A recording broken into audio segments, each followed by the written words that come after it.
Bismillahirrahmanirrahim. Assalamualaikum warahmatullahi wabarakatuh.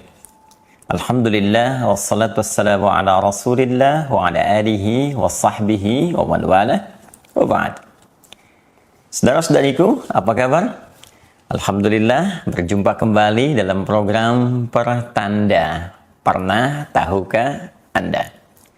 Upaya untuk menggali setiap wawasan keilmuan yang terpancar dari cahaya Al-Quran, disertai dengan penjelasan sunnah-sunnah Rasulullah SAW yang dikuatkan oleh catatan sejarah yang terdokumentasikan abadi dengan bukti-bukti yang sangat valid.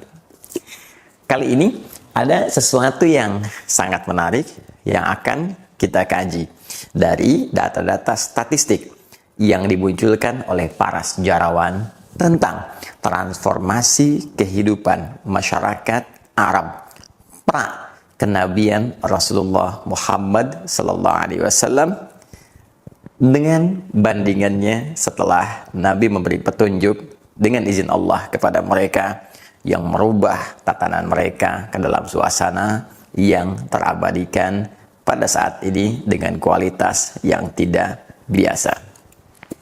Baik, saya akan tunjukkan satu data yang disampaikan diantaranya oleh sejarawan Muslim. Walaupun data ini bisa kita lacak pula dengan catatan sejarah yang serupa dari sejarawan-sejarawan non-Muslim.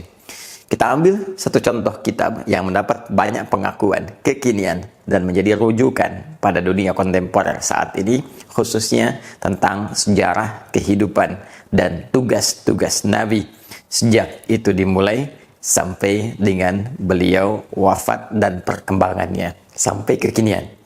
Kitab Ar-Rahiqul Makhtum karya Syekh Safir Rahman Al-Mubarak Furi memberikan satu gambaran kepada kita tentang karakteristik sosial kehidupan masyarakat Arab pra-Islam sebelum diutusnya Rasulullah Sallallahu Alaihi Wasallam. Beliau menyampaikan pun demikian dengan catatan para sejarawan yang lain bahwa karakteristik kehidupan sosial masyarakat pada saat itu diwarnai dengan tindakan-tindakan, perilaku, sifat, dan sikap kriminalitas yang sangat ekstrim, yang sangat mengakar, menjadi perbuatan yang lumrah di kalangan mereka. Suatu yang mengakar kuat disebut dengan radikal, yang kekinian seringkali kemudian diilustrasikan dengan tindakan-tindakan yang kasar, buruk, yang mengarah kepada ekstremisme. Dicatat dalam catatan sejarah yang valid, pemabuk, pembunuh, pembegal, penipu, pezina, bahkan di halaman 47 di kitab yang tadi saya tunjukkan, sifat zinanya bukan zina sembarang zina, tapi zina yang mungkin boleh jadi di dunia kekinian pun tidak didapati. Perampok, pencela, dan segala bentuk tindakan-tindakan buruk lainnya dengan skala yang sangat ekstrim dan mengakar dalam karakteristik kehidupan mereka. Seakan-akan kalau tidak ditemukan orang mabuk itu rasanya tidak biasa. Seakan-akan kalau tidak ditemukan celaan dalam sehari rasanya ada yang janggal. Bahkan sebagian data sejarah menyebutkan hanya segelintir orang saja yang diduga terbebas atau bahkan berada dalam kondisi terlepas dari hal-hal ekstrim yang tadi disebutkan. Suasana ini menjadikan masyarakat yang hidup pada saat itu secara umum dikenal, disematkan istilah oleh para sejarawan, bahkan oleh para ulama, disifati dengan nama jahiliyah yang jauh dari nilai-nilai kebaikan. Seakan-akan tidak kenal dengan nilai-nilai kemuliaan. Jahil, bodoh, tidak tahu, tidak kenal. Ya, jahiliyah mengikutkan kepada sifat-sifat yang tidak kenal, yang bodoh. Bukan bodoh secara ilmu-ilmu terapan dalam kehidupan, tapi lebih ingin mengkhususkan tidak kenal, bodoh akan nilai-nilai kemuliaan dan kebaikan, karena setiap kehidupannya diisi dengan nilai-nilai ekstrim dan mengakar, radikal, yang terukur dengan detail yang telah tadi disebutkan. Yang paling menarik, yang menjadi aspek bahasan kita pada saat ini, pertanda. Pernah tahukah Anda ketika Rasulullah SAW kemudian diutus di lingkungan masyarakat ini? Menariknya bukan di Romawi, bukan di Persia. Yang dua kekuatan besar ini mengapit secara geografis keberadaan masyarakat jahiliyah. Kalau kita ilustrasikan, bila di sini ada jahiliyah, maka kanan dan kirinya ada apitan Romawi dan Persia yang sudah maju, punya peradaban, punya aspek keilmuan. Nabi SAW tidak diturunkan, diutus oleh Allah, membawa awal misinya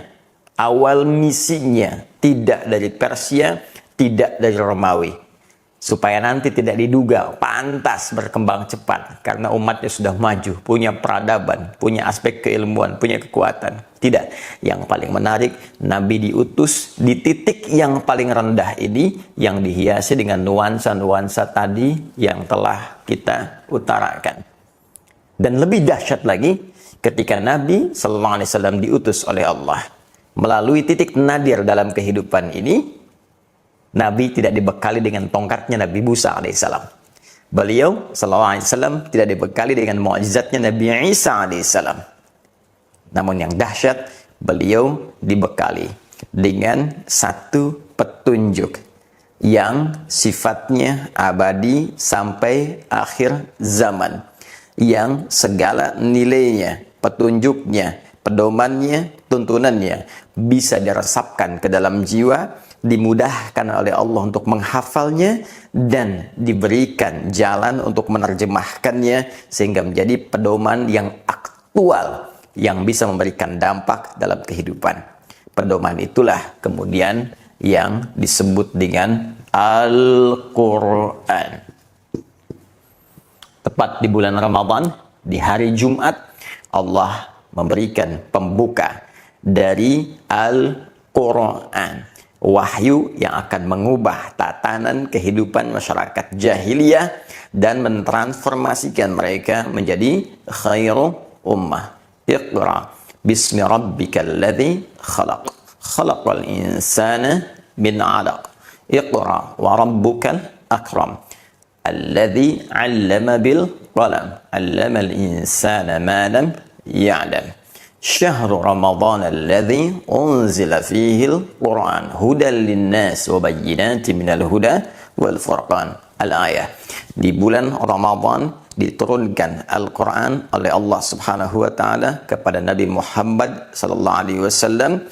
5 ayat pembuka di surah Al-Alaq yang tadi awal telah saya sampaikan. Apa fungsinya? Di Al-Baqarah ayat 185 Allah tegaskan, hudal linnas wa bayyinatin minal huda wal furqan. Semua itu didesain, firman Allah ini diarahkan menjadi petunjuk kehidupan untuk semua manusia yang bisa merubah mereka untuk membedakan jalan-jalan keburukan sehingga bisa dipisahkan menuju jalan-jalan kebaikan. Ini yang baik, ini yang buruk. Buruk tinggalkan, baiknya ambil. Yang jika pedoman ini diikuti, Anda bisa berubah dan keluar dari belenggu-belenggu hitam keburukan, ekstremisme, radikalisme, berbagai tingkat keburukan yang menghasilkan kesulitan dan menghadirkan kegelisahan dalam beraktivitas. Anda akan beralih kepada manusia terbaik yang nyaris tidak bisa disaingi dalam kehidupan di muka bumi. Dan dengan perjalanan itulah Al-Quran diajarkan oleh Rasulullah SAW setidaknya kurang lebih selama 23 tahun. Sejak periode Mekah 13 tahun, periode Madinah 10 tahun, dan dahsyatnya dalam periode ini dihasilkanlah manusia-manusia berkualitas yang dibimbing bukan sekedar bisa membaca Al-Quran, tapi juga bagaimana menanamkan Al-Quran ke dalam jiwa. para sahabat mulai menghafalnya. Para sahabat tidak sekedar membacakannya dengan lisan mereka, tapi menenggelamkan bacaan dari lisan itu, dihujamkan ke dalam jiwanya. Mereka jaga itu semua, mereka hafalkan. Dalam bahasa Arab, sesuatu yang dijaga dengan cara menghafalnya, maka disebut dengan hafidha yahfadh. Dalam dunia kemanusiaan, orangnya disebut dengan hafidh. Hafidh. Hafidh, orang yang menjaga, orang yang menghafalkan sesuatu untuk menjaganya. Bila konteks ini disematkan pada manusia, dia hafalkan, dia jaga. Dan menariknya, para sahabat bukan sekedar menghafal, bukan sekedar menanamkan pada jiwanya, bukan sekedar menjaganya, tapi sekaligus menerjemahkan semua yang dihafal itu dalam bentuk perilaku sesuai petunjuk yang telah diisyaratkan dalam Al-Baqarah ayat 185 tadi. Ketika mereka menghafal ayat-ayat tentang mata yang diperintahkan oleh Allah untuk semua para muslim melihat yang baik saja, menatap yang baik saja, tinggalkan yang buruk, tinggalkan tatapan yang salah, jauhi pornografi, porno aksi, hal-hal yang jelek, gambar-gambar yang tak layak untuk dihafalkan. Ayat-ayatnya kemudian hadir dalam jiwa. Ayat-ayatnya tersemai dalam sanubari mereka, dipraktikkan tembus ke mata. Sehingga dengan hafalan ini, seorang hafidh, ayatnya akan membimbing matanya untuk melihat yang baik saja. Maka mustahil ada seorang hafidh melihat hal-hal yang buruk. Pun demikian, ketika ayat telinga mulai dihafalkan, tembus ke jiwanya, maka ayat itu akan memberikan sebuah gelombang bimbingan iman kepada telinga ini untuk mendengar yang baik-baik saja. Demikian ke lisan sampai ke ujung kaki. Puncaknya, seorang hafidh, seorang yang bisa menghafal Quran dengan benar. Hafalan itu diterjemahkan dalam bentuk perilaku. Baik itu 1 ayat, 2 ayat, 3 ayat, 1 juz, 2 juz, ataupun 30 juz. Anda tidak harus dituntut untuk menghafalkan 30 juz. Tapi yang diinginkan oleh Al-Quran, setiap ayat Al-Quran yang kita baca, kita hafalkan, kita terjemahkan dalam bentuk perilaku. Jadi apapun Anda. Di zaman Nabi, ada banyak pengusaha setipe Abu Bakar As-Siddiq, Uthman bin Affan, Abdurrahman bin Auf radhiyallahu taala anhum jami'an. Semuanya berusaha menghafal Al-Quran, menjadi hufadz, menjadi hafidh, dan menerjemahkan hafalan itu dalam bentuk perilaku. Apa yang terjadi? Mereka sukses, asetnya banyak, dan tetap tidak meninggalkan nilai-nilai kebaikan. Ada Khalid bin Walid, ada Umar bin Khattab, ada Amr bin As. Jangan diragukan bagaimana kualitas kepemimpinan militer mereka. Bisa menaklukkan Persia, bisa menaklukkan Romawi. Kekuatannya dahsyat, ahli strategi. Tapi tahukah Anda, mereka pun penghafal Al-Quran. Ada dosen, pengajar, ahli ilmu seperti Ali bin Abi Thalib, Abu Hurairah. Jangan diragukan bagaimana dahsyatnya keilmuan mereka. Tapi mereka pun hafidh. Ada arsitek seperti Salman Al-Farisi. Jangan diragukan bagaimana arsitektur beliau ketika membentengi kota Madinah dengan membuat parit-parit itu. Yang sekarang kemudian namanya bahkan dikenang dan diabadikan dengan nama-nama tertentu. Bahkan menjadi nama masjid dari sebuah kampus yang sangat fenomenal. Bahkan menjadi inspirasi dari satu bagian-bagian institusi dengan namanya untuk menunjuk keilmuannya, kedahsyatannya. Tapi jangan pernah Anda lupa. Pernah tahukah Anda bahwa mereka semua ahli Al-Quran? Mereka semua hafidh. Dan yang paling dahsyat, sampai sekarang namanya abadi. Sejarahnya enak dilihat. Tampilannya nyaman diamati. Dalam bahasa singkat, mereka good looking. Hafidh, good looking. And they are not radical. Mereka bukan golongan radikal. Mereka bukan golongan ekstrim. Dan mereka mampu bertransformasi menjadi pribadi hebat yang berkontribusi dalam membangun kehidupan di tempat yang mereka pijak. Jangan pernah lupa bahwa di antara mereka menyebar ke seantero bumi. Ada yang sampai kemudian ke wilayah Asia jauh.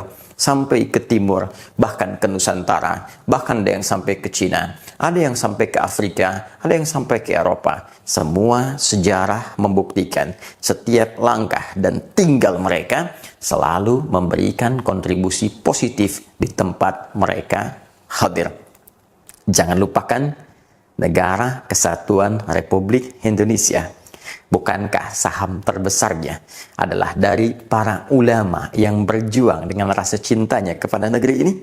Dan tahukah Anda, bukankah para ulama itu ahli Al-Quran? Bukankah mereka mendalami Al-Quran? Bukankah mereka mempraktikkan Al-Quran? Dan panggilan untuk mengorbankan nyawa, darah yang mengalir, kafan yang membalut jasad mereka di kemudian hari, sehingga dengan darah dan kafan itu menjadi merah putih. Tahukah Anda apa yang membuat mereka kemudian tergerak untuk melahirkan resolusi jihad, untuk membantu memerdekakan bangsa ini, dan cinta yang sangat dalam? Bukankah itu perintah Quran mereka? Bukankah itu perintah Quran mereka? Itu perintah Quran kami. Itu perintah Quran kami. Itu perintah Quran kami. Dan perintah Quran ketika sampai kepada jiwa, kita jaga, kita terjemahkan, itulah hafid. Kapan kemudian keadaan boleh berubah? Kapan kemudian ekstremisme mulai muncul? Kapan kemudian radikalisme mulai tampak dalam kehidupan? Yang paling mudah untuk diamati, semua itu terjadi ternyata ketika nilai-nilai Al-Quran semakin ditinggalkan. Jika Anda membaca Quran dengan benar, tunjukkan kepada saya, di titik mana Anda temukan kekerasan dalam Al-Quran? Di titik mana Anda temukan bimbingan ekstremisme dalam Al-Quran? Di titik mana Anda temukan keburukan dalam Al-Quran? Jangankan tindakan yang sangat kasar, untuk melihat yang tak baik saja tidak diperkenankan. Maka Anda bisa bayangkan, jika pejabat ini hafidh, dia akan mustahil melihat catatan-catatan yang salah, melihat angka-angka yang keliru. Untuk lihat proyek yang salah saja tak mampu, apalagi menggerakkan tanda tangannya untuk bisa menitikkan catatan jemarinya membuat sesuatu yang salah. Jemari orang yang sholat, telunjuk orang tahiyat, mustahil dipakai berbuat maksiat. Bukankah saat sholat itu Anda sedang meniti menjadi hafidh? Bukankah Anda menghafal Al-Fatihah? Bukankah Anda menghafal beberapa surah dalam Al-Quran? Bukankah Anda menghafal beberapa doa yang Anda bacakan dalam sholat? Kalau Anda memang sholat, Anda menjadi hafidh yang sesungguhnya, maka Anda akan menjadi pribadi mulia. Karena itulah ketika kita sholat, Allah memberikan statement, jika sholat Anda benar, inna sholata tanha anil fahsya wal munkar. Sungguh, sholat yang benar ditunaikan akan mencegah dari segala perbuatan buruk yang mungkin tampil dari pribadi seseorang. Apalagi itu menjadi ekstrim, bahkan radikal.